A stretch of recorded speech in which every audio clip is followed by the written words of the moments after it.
নমস্কার, কেমন আছেন সবাই? আমি তো খুব ভালো আছি। আর আজ বারটা ছিল শনিবার। তো সকাল সকাল উঠেই একবার বাগানে এসেছিলাম। তো তারপর দেখলাম যে বাগানে ডালিয়া গাছ দুটোতেই ফুল ধরতে শুরু করেছে, আর মা এদিকে কুমড়োর ফুল তুলছিল। তো একটা কুকুরছানা চলে এসছে, আর দেখো আমাদের কতগুলো কুমড়োর ফুল এখানে হয়েছে। আর আমার ছেলে তো এইদিকে বেগুন তুলছিল গাছ থেকে। তো আমরা তারপর বাগান থেকে চলে এলাম। তো দুপুরে আমাদের কী কী রান্না হয়েছিল চলো সেটাই শেয়ার করি।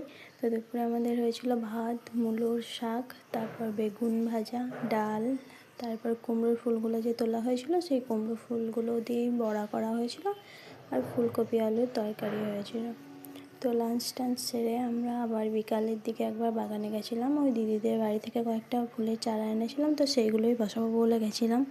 তো একটা টবই ফাঁকা ছিল, তো একটা টবেই একটা গাছ বসিয়ে তার পাশে আবার গাছগুলোকে আমি বসিয়ে নিচ্ছিলাম একটা একটা করে।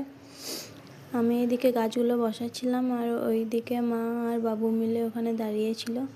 তো এইদিকে দেখে মা বলছিল একটু হাই করে।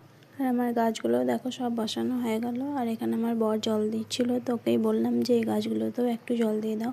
আর এই গাছগুলো না মাটিতে বসানো ছিল, তো একটু টাইম লাগতো গাছগুলো লাগার জন্য। আর রাত্রে রান্না করেছিলাম গোলা পরোটা, বা অনেকেও বলে গোলা রুটি। আর এটা আমরা আগে কখনোই বানাইনি, ইউটিউব দেখেই আজকেই বানালাম প্রথম।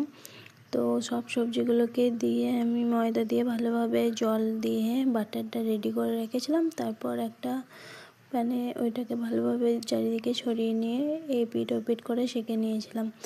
তো ভিডিওটা যদি ভালো লাগে অবশ্যই লাইক, কমেন্ট, শেয়ার করবেন। ধন্যবাদ।